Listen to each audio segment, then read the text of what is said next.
Commander Alexandra Kane watched the Martian landscape rush toward them through the view screen.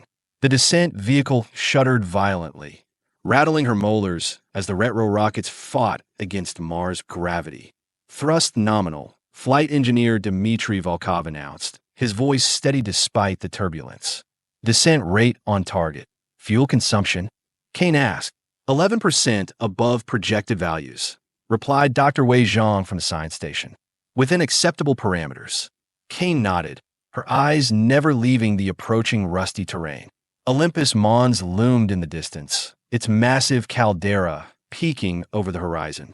After 7 months in transit from Earth, the 5-person crew of the Ares, I was about to make history as the first humans to set foot on Mars.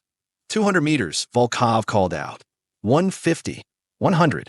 Lieutenant Marcus Rodriguez, their pilot, made minute adjustments to their trajectory. Wind shear detected. Compensating. Kane felt sweat beading at her temples despite the climate-controlled cabin. So much could still go wrong. The ghosts of failed Mars missions past seemed to hover around them. 50 meters. 20. 10. A final blast from the thrusters kicked up a storm of rust-colored dust, temporarily blinding their cameras. Contact light, Rodriguez announced, his voice barely above a whisper, but a moment later, the Ares I settled with a gentle thud. Main engine shut down, Volkov confirmed. For 3 heartbeats, nobody spoke. The only sound was the pinging of cooling metal and the soft hum of life support systems. Dr. Jessica Taylor, their medical officer and biologist, broke the silence. We did it. Kane allowed herself a small smile. Mission control, Ares I, touchdown confirmed. We are on Mars. The 11-minute delay meant they wouldn't hear Earth's response for a while. Kane unbuckled her harness. Let's run through the post-landing checklist. We have got work to do. 6 hours later, Kane stood in the airlock, fully suited up. The first human about to step on a Martian soil. Behind her, Rodriguez waited, camera ready to document the historic moment. Systems check complete. Volkov's voice came through her helmet. Airlock depressurization in 3, 2, 1. The hiss of escaping air faded to silence. Mars' thin atmosphere couldn't carry sound well, but her suit's external microphones picked up the faint whistle of wind. The outer door slid open, revealing a landscape straight out of a fever dream. Rust-red soil stretching to a horizon noticeably closer than Earth's, beneath a salmon-pink sky. Kane took a deep breath. The recycled air tasted metallic in her mouth. Here we go, she muttered. More to herself than for posterity, she descended the ladder slowly, methodically. When her boot touched the surface, fine dust puffed up around her foot. The ground felt solid, but with a subtle give like walking on packed snow. This is Commander Alexandra Kane of the Ares I, she said, consciously keeping her voice level despite the emotion threatening to overwhelm her. I stand here as a representative of Earth and all humanity. Our arrival on Mars represents not the ambition of any single nation, but the indomitable spirit of our species to explore, to discover, and to understand. Rodriguez captured the moment, then followed her down. Together, they planted a flag bearing the United Nations emblem, the blue and white star against the Martian landscape. Beautiful desolation, Rodriguez said quietly. Kane nodded. Let's get the preliminary samples and head back. We have got a long mission ahead. 2 weeks into the mission, they had established their base camp. The habitat modules had deployed as planned. The solar arrays were operating at 94% efficiency, and the preliminary geological surveys had already yielded fascinating data about Mars composition. Kane reviewed the day's assignments in the command module. Rodriguez and Zhang were scheduled for an EVA to collect samples from a promising site 2 kilometers east of the base. Volkov was running diagnostics on their water reclamation system. Taylor was analyzing the bacterial cultures she'd brought from Earth to test their adaptation to partial gravity. Commander, Zhang's voice crackled over the comms. You need to see this. Something in his tone made Kane sit up straighter. What is it? I'm not sure. Our ground-penetrating radar picked up an anomaly. There's something buried about 30 meters below the surface. Natural formation? Negative. The density readings are all wrong for rock. And it's geometrically perfect. Kane felt her pulse quicken. Hold position. I'm coming out. 30 minutes later, She stood beside Zhang and Rodriguez, staring at the radar display. "That's a perfect cube," she said, the words feeling strange in her mouth. 8 meters on each side, Zhang confirmed. Completely uniform density throughout. "Commander, this can't be natural. Could it be an instrument error?" Zhang shook his head. "We have run 3 separate scans with different equipment. It's there. What's it made of?" Rodriguez asked. "Unknown. The readings don't match any material in our database." Kane stared at the red landscape, so seemingly barren and lifeless. Something was buried beneath their feet. Something that shouldn't exist. "We need to dig," she said. Mission Control was cautious. "Ares I, this is Houston. We have reviewed your findings and consulted with NASA leadership. Proceed with excavation, but exercise extreme caution. Priority remains crew safety. Maintain hourly communications and prepare contingency plans for immediate site abandonment if necessary." Kane acknowledged the instructions, but a part of her bristled at the bureaucratic response. They had discovered potential evidence of non-Earth intelligence, and Mission Control was treating it like a hazardous waste cleanup. The excavation began the next day. Without heavy machinery, they had to improvise, using the sampling drills and the descent module's mechanical arm, repurposed and mounted on their rover. After 3 days of grueling work in their suits, they reached it. "Commander, we have made contact with the object," Volkov reported, his voice tight with excitement. Kane hurried to the site. A corner of the cube was now visible, exposed to Martian sunlight perhaps for the first time in millions of years. Its surface was midnight black, so dark it seemed to absorb light rather than reflect it. "It's perfect," Taylor whispered. "Not a scratch, not a blemish." Zhang ran a handheld spectrometer over the exposed section. "I'm not getting any readings. It's as if the scanner can't see it." Kane reached out slowly. "Commander, I'm not sure that's advisable," Taylor cautioned, but Kane's gloved hand was already touching the surface. It felt unnaturally smooth, neither warm nor cold despite the freezing Martian temperature. "No discernible texture," she reported. "It feels wrong somehow, like my brain can't process the tactile information correctly." They continued the excavation, eventually exposing an entire face of the cube. No markings, no seams, no hint of its purpose or origin. "We need to get inside it," Kane decided. Mission Control strongly disagreed with Kane's plan. "Ares I, this is Houston. Your request to attempt entry into the object is denied. Continue external analysis only. We repeat, do not attempt to breach the object." Kane paced the habitat module, frustration evident in every line of her body. "With all due respect to Houston," Rodriguez said, "they are not here. They don't understand what we are looking at." "They understand exactly what we are looking at," Taylor countered. "An unknown object of potentially alien origin. Their caution is justified. Their caution is holding us back," Kane said. "We have a limited mission duration. By the time they assemble their committees and draft their reports, our return window will be approaching." "What are you suggesting?" Volkov asked quietly. Kane stopped pacing. "I'm suggesting we follow the spirit of our mission parameters rather than the letter. We came here to explore and discover. That's what we are going to do." Zhang looked uncomfortable. "That's dangerously close to insubordination, Commander." "I'm not proposing we go in guns blazing," Kane clarified. "We will take every precaution. Full quarantine protocols, remote observation first. But we need to understand what we have found." She looked at each of them in turn. "I won't order any of you to participate. This is my decision, and I will take full responsibility." One by one, they nodded their agreement. The breach was planned meticulously. They positioned the rover's mechanical arm with a diamond-tipped drill bit against the cube's surface and retreated to a safe distance.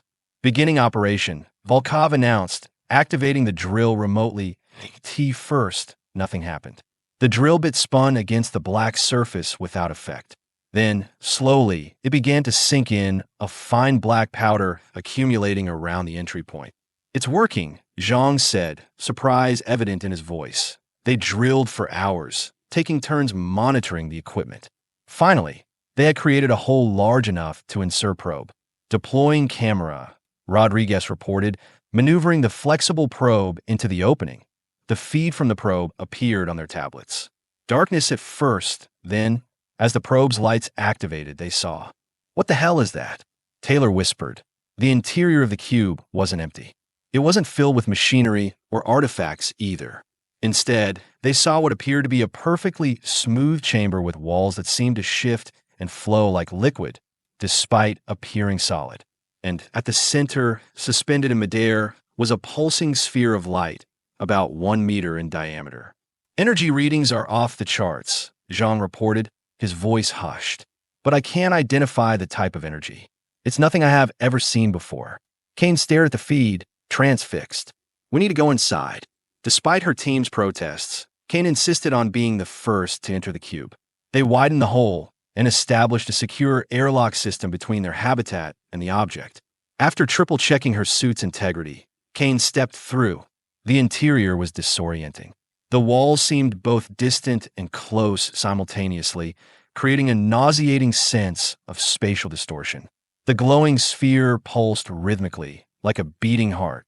"Commander, what are you seeing?" Volkov's voice sounded tinny through her comms.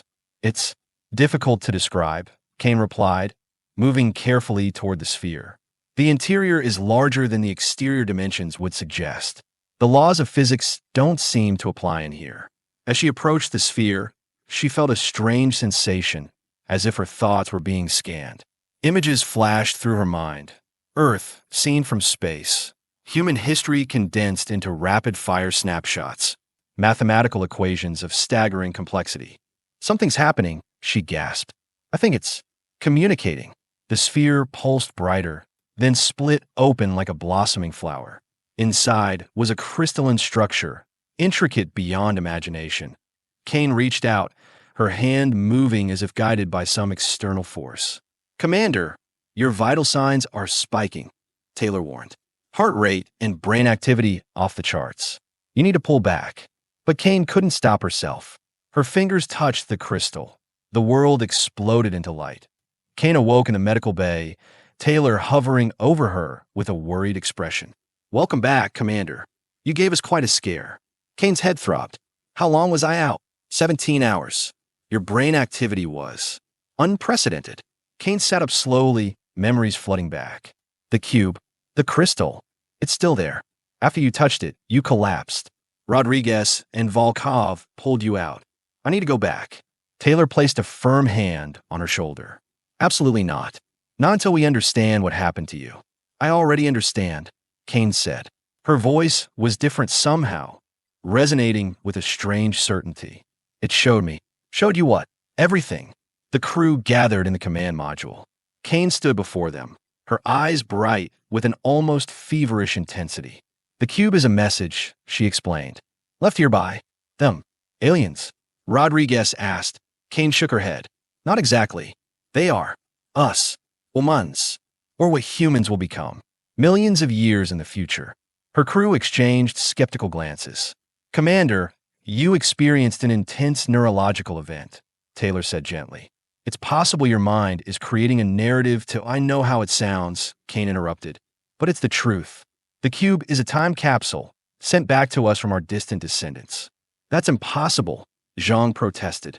"The paradoxes alone. Our understanding of physics is primitive," Kane said dismissively. "They have mastered time, space, and dimensions we can't even conceive of." She brought up a series of equations on the main screen, her fingers flying over the keyboard. The mathematics was beyond anything they'd seen before. "Where did these come from?" Volkov asked, stunned. "From the crystal.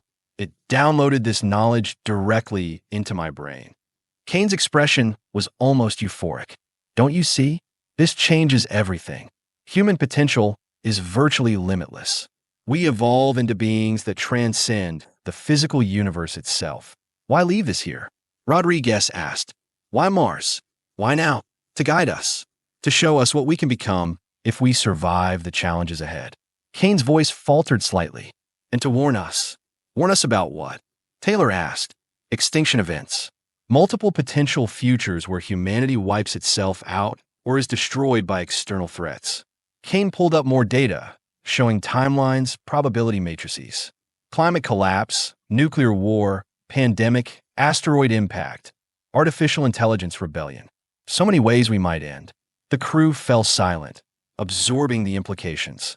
"But this isn't a message of doom," Kane continued. It's a message of hope. They wouldn't have sent this back if there wasn't a path forward. They are showing us that we can survive, that we can overcome our self-destructive tendencies and reach our full potential. If this is true, Volkov said slowly, what do we do with this information? Kane smiled. We take it home. Mission Control was skeptical, to put it mildly. Ares I, your reports are concerning. Commander Kane's exposure to the unknown object appears to have affected her judgment. Dr. Taylor, you are hereby authorized to assume temporary command if you determine Commander Kane is medically unfit for duty. The transmission cut like a knife through the tense atmosphere of the command module. Kane's expression hardened. They think I'm compromised, she said flatly. Can you blame them? Taylor replied. You're claiming to have received a message from future posthumans. From a perspective, you have either gone delusional or been influenced by an unknown alien intelligence. The cube isn't alien, Kane insisted. That's the point. It's human technology, just millions of years more advanced than our own. Commander, Zhang said carefully, even if we believe you, and I'm not saying I don't, we need empirical evidence. Something we can show Mission Control that proves what you are saying. Kane nodded. You are right. Words won't be enough. She turned to Volkov. I need you to build something for me. What kind of something? A device that can translate the energy patterns from the crystal into a form our technology can interpret. Volkov frowned. I wouldn't even know where to start. I do, Kane said, bringing up schematics on her tablet. The knowledge is in my head now. I just need your engineering expertise to make it reality. Rodriguez studied the designs with growing amazement. I don't even recognize some of these components. We will have to improvise with what we have, Kane acknowledged. But it should work. Taylor looked torn. Commander, I should examine you again. Run more tests. We need to be certain that whatever happened in there hasn't compromised your mind. Do what you need to do, Kane agreed. But while you're running your tests, I'm going to keep working. We don't have much time. Time until what? Zhang asked that Kane's expression was grim. Until they try to shut us down. For days later, the transmission came. Ares I, this is Houston. We have consulted with mental health experts and xenobiologists. Your new orders are as follows. Seal the excavation site. Destroy all records of the cube. Prepare for early mission abortion and return to Earth. Commander Kane is to be placed in medical quarantine for the duration of the return journey. Kane had expected this, but it still stung. They are afraid, she told her crew. I understand that. Fear of the unknown is deeply ingrained in human psychology. But we can't let fear dictate our actions, not when so much is at stake. What exactly is at stake? Taylor asked. She had run every test she could think of on Kane and found nothing physically wrong, though her brain activity showed unusual patterns. Our future, Kane replied simply. The knowledge in the cube could advance human science by centuries, maybe millennia. It could help us avoid the extinction events I mentioned. It could change everything. So what do we do? Rodriguez asked. Disobey direct orders? Kane looked at each of them in turn. I won't force any of you to risk your careers. If you want to follow Houston's orders, I understand. Silence fell over the command module. Finally, Volkov spoke. The device is almost ready, he said. I'd like to see if it works. Zhang nodded. I've spent my life searching for answers about our place in the universe. I can't walk away now. My job is to ensure the crew's physical and mental health, Taylor said slowly. But it's also to support exploration and discovery. I'm in. All eyes turned to Rodriguez, he sighed. Well, I always wanted to be part of something historic. Kane felt a surge of gratitude. Thank you, all of you. So what's the plan? Zhang asked. We complete the device. We use it to translate the crystal's data into a form we can store and transmit. And we make absolutely certain that this knowledge reaches Earth, whether Mission Control wants it or not. The device Volkov built looked cobbled together, a Frankenstein's monster of Mars mission technology and improvised components. But Kane assured them it would work. They set it up inside the cube, near the crystal. Kane operated it herself, her fingers moving with uncanny precision across the makeshift interface. Energy conduits connected, she reported. Beginning data transfer. The crystal pulsed brighter, tendrils of light extending toward the device. The team watched from outside through cameras, holding their breath. Transfer at 10%, Kane announced. 20%. 30%. Suddenly, Alarms blared throughout the base. What's happening? Kane demanded. Mission Control has remotely activated emergency protocols, Volkov reported, checking his tablet. They're trying to shut down our systems. Can they do that? Rodriguez asked, alarmed. Not entirely. We have manual overrides for life support and critical functions. But they can disable our communications, our vehicles, our data storage. Zhang finished grimly. Kane's expression hardened. Keep working. Rodriguez, Volkov, do whatever you can to maintain control of our systems. Taylor, Zhang, help me with the transfer. They worked frantically as more systems went offline around them. The base lights flickered, then stabilized as Volkov rerouted power. Transfer at 75%, Kane reported. 80%, 90%. Commander, Rodriguez called urgently. They have initiated the auto-destruct sequence for the drilling equipment at the excavation site. How long? 10 minutes. Kane's hands never stopped moving across the device's interface. We'll be done before then. Transfer at 95%, 98%. Complete. The crystal's light dimmed, its purpose apparently fulfilled. Kane disconnected the device and carefully extracted a small data core. This contains everything, she said, cradling it like something precious. All the knowledge they sent us. What now? Taylor asked. Mission Control has cut our communications with Earth. Kane smiled. They cut our official channels. But there's another way. The Chinese Mars rover had landed 2 years before their mission, on the other side of Olympus Mons. It was no longer operational, but its communication array was largely intact. If we can reach it and reconfigure its transmitter, we can send the data directly to multiple receiving stations on Earth, Kane explained. Not just NASA, but every major space agency and several private observatories. That's over 300 kilometers away, Taylor objected. Our rovers don't have that kind of range. We are not taking the rovers, Kane said. We are taking the MAV. The Mars Ascent vehicle was their ticket home, designed to launch them into orbit to rendezvous with the Earth return vehicle. Using it for suborbital hop was not in any mission protocol. That's insanely risky, Rodriguez protested. The MAV was designed for a single vertical ascent, not horizontal travel and multiple landings. I can make it work, Kane said with that same unsettling certainty. The knowledge in my head. I understand the physics now in ways I never could before. She showed them modifications they could make to the MAV's systems, calculations that would optimize its performance for their unorthodox mission. Even if this works, Zhang said, what's to stop Mission Control from shutting down the Chinese rover's transmitter too? They don't have the access codes, Kane replied. And by the time they figure out what we are doing, it will be too late. The night before their planned departure, Taylor found Kane alone in the command module, staring at the data core. You should rest, Taylor advised. Tomorrow will be demanding. Kane nodded absently. I'm trying to decide how much to tell you. Taylor sat beside her. About what? About what else I saw in the crystal. Kane's voice was soft. I have only shared a fraction of it. The technical knowledge, the warnings about extinction events. But there was more. So much more. Such as the nature of consciousness, the ultimate fate of the universe, the purpose of existence itself. Kane looked up, her eyes filled with wonder and sorrow. Our descendants become something so far beyond our current understanding that trying to explain it to you would be like explaining calculus to an ant. Taylor studied her friend's face. Does this knowledge make you happy? Kane considered the question. Not exactly. It's overwhelming, beautiful, and terrifying in equal measure. A single tear slid down her cheek. We have such potential, Jessica, if we can just avoid destroying ourselves first. That's why you are so determined to get this data back to Earth. It's our only chance. The probabilities I saw. Most futures end with human extinction.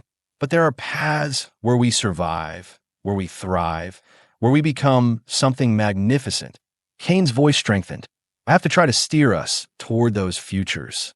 Even if it costs you everything, what's my career compared to the survival of our species? Taylor placed a hand on Kane's shoulder. Get some sleep, Commander. I will see you at 0600. They launched at dawn, the MAV roaring to life with modifications that Mission Control would have deemed impossible. Kane piloted with Rodriguez beside her, making micro-adjustments to their trajectory as they arced over the Martian landscape. Fuel consumption optimal, Rodriguez reported, surprise evident in his voice. Your calculations were spot on, Commander. Kane nodded, focused on the task. The MAV shuddered around them as they began their descent toward the Chinese rover's last known location. Terrain matching satellite imagery, Zhang confirmed from behind them. The rover should be just beyond that ridge. They touched down with a bone-jarring thud, the MAV groaning in protest of being used in a way its designers never intended. Structural integrity at 82%, Volkov announced. We will make it back to base, but it won't be a comfortable ride. As long as it gets us there, Kane replied, already preparing for EVA. Taylor, secure the data core. The rest of you with me.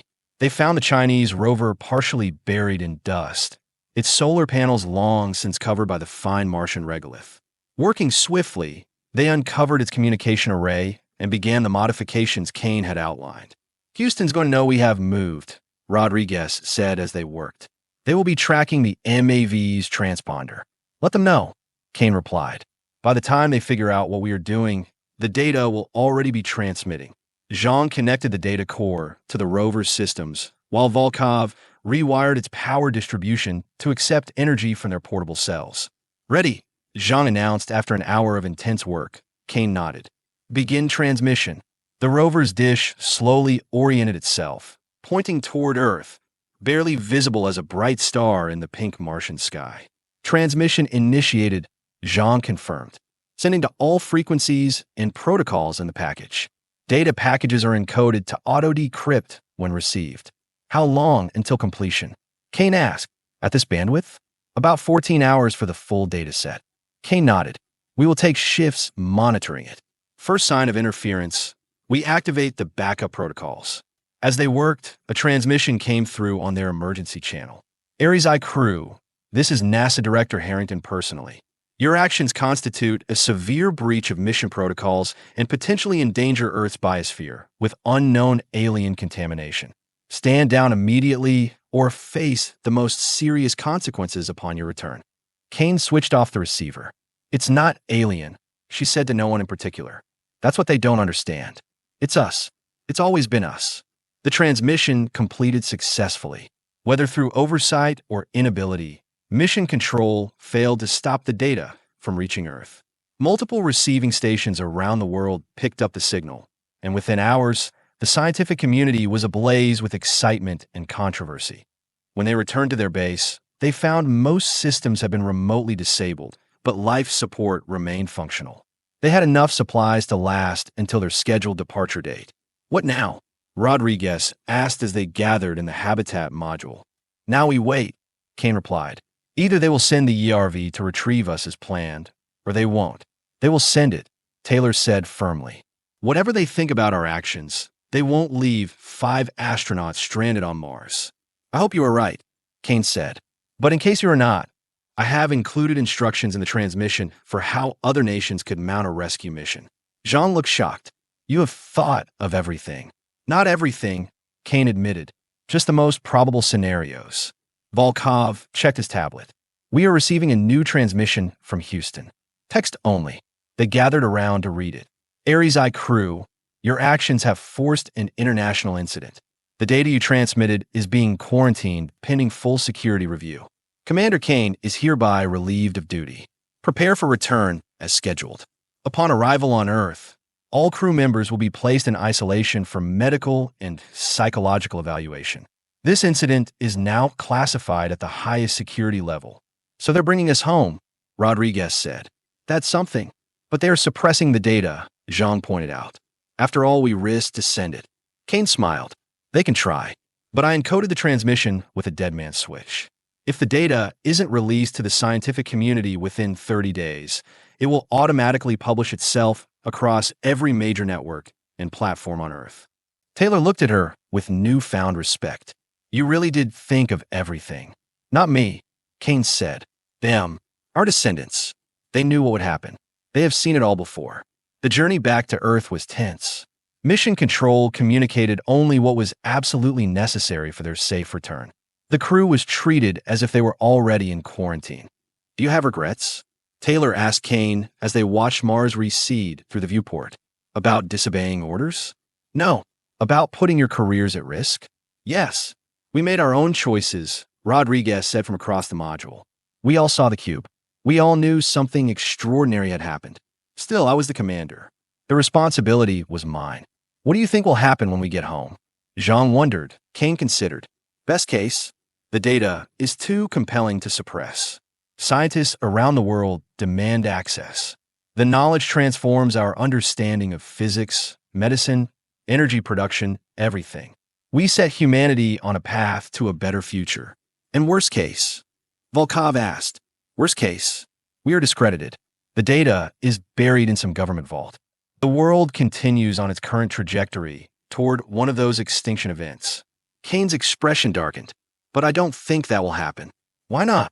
Because they wouldn't have sent the message if there wasn't hope, Kane said simply. They exist, which means at least one timeline leads to their existence. Our job is to make sure this is that timeline.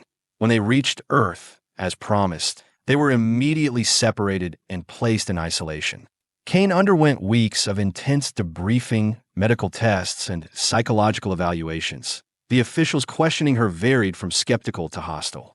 They presented alternative theories, that the cube was an alien trap designed to introduce dangerous ideas into human society, that it had affected her brain in ways that made her hallucinate, that the entire incident was a sophisticated Russian or Chinese psyop. Kane answered patiently, consistently. She submitted to every test, cooperated with every investigation, and she waited 29 days after their return. The dead man's switch activated. The data flooded onto the internet, impossible to contain. Physicists, mathematicians, engineers, and philosophers around the world began poring over it. Initial skepticism gave way to cautious excitement, then to astonishment. The equations checked out. The physics, while revolutionary, didn't contradict established laws so much as extend them into realms previously unimagined.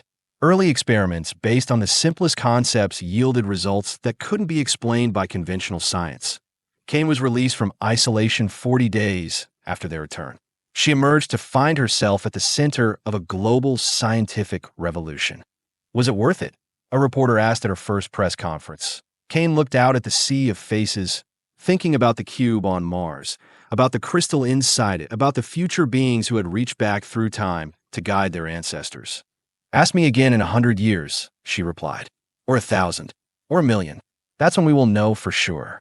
Later that night, alone in her apartment for the first time since returning to Earth, Kane stood at her window and looked up at the stars. Mars was visible, a small reddish dot among countless others. We got your message, she whispered. We are on our way. As if in response, she felt again that strange sensation she'd experienced inside the cube. A connection across vast gulfs of time and space. A reassurance that humanity's story was just beginning. Kane smiled and turned away from the window. Tomorrow would bring new challenges, new discoveries. The path ahead would not be easy, but humanity now had a guide, a glimpse of its own potential that IT was enough. It had to be enough, because the alternative was extinction, and Alexandra Kane had seen humanity's future, had touched the minds of beings that transcended the very concept of mortality. They were waiting for us. All we had to do was survive long enough to become them.